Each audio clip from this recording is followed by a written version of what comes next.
अस्सलामुअलैकुम, welcome back to my channel. आज आपके साथ मैं चिकन की बहुत इजी और क्विक रेसिपी शेयर करूंगी।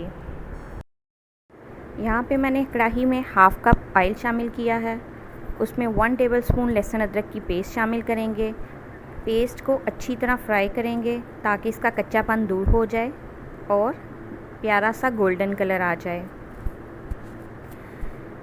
जब इसका कलर चेंज हो जाए तो हम इसमें 1 केजी के करीब बोनलेस चिकन डालेंगे। आप चाहें तो दूसरा चिकन भी इस्तेमाल कर सकते हैं। चिकन को अच्छी तरह फ्राई करेंगे जब तक चिकन का पानी खुश्क ना हो जाए। यहाँ पे चिकन ने अपना पानी छोड़ दिया है। हम इसको तब तक कुक करते रहेंगे जब तक पानी बिल्कुल खुश्क ना हो जाए और चिकन अपना कलर चेंज ना कर ले। यहाँ पे चिकन ने अपना कलर चेंज कर लिया है।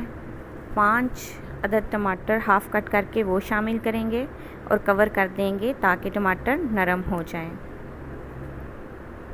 मीडियम टू लो फ्लेम पे हम कुक करेंगे। यहाँ पे टमाटर नरम हो चुके हैं। छिलकों को अलग कर लेंगे और टमाटर अच्छी तरह मैश कर लेंगे।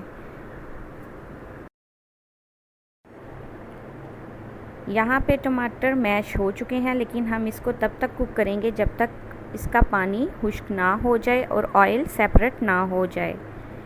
यहाँ पे पानी खुश्क हो चुका है। इसमें 1 प्याली दही शामिल करेंगे। दही शामिल करते हुए आंच स्लो कर लिया करें ताकि दही दानेदार ना बने। अब हम दही का पानी खुश्क करेंगे। कवर करके दोबारा तब तक पकाएंगे जब तक दही का पानी खुश्क हो जाए और ऑयल सेपरेट हो जाए। बिल्कुल लास्ट में 1 टीस्पून गरम मसाला पाउडर, 1 टीस्पून काली मिर्च पाउडर और 1 टीस्पून खुश्क धनिया पाउडर, 5 से 6 हरी मिर्चें कट करके वो शामिल करेंगे। मिक्स कर लेंगे और 2 से 3 मिनट पकाएंगे। इतना नहीं पकाना कि ग्रेवी खुश्क हो जाए।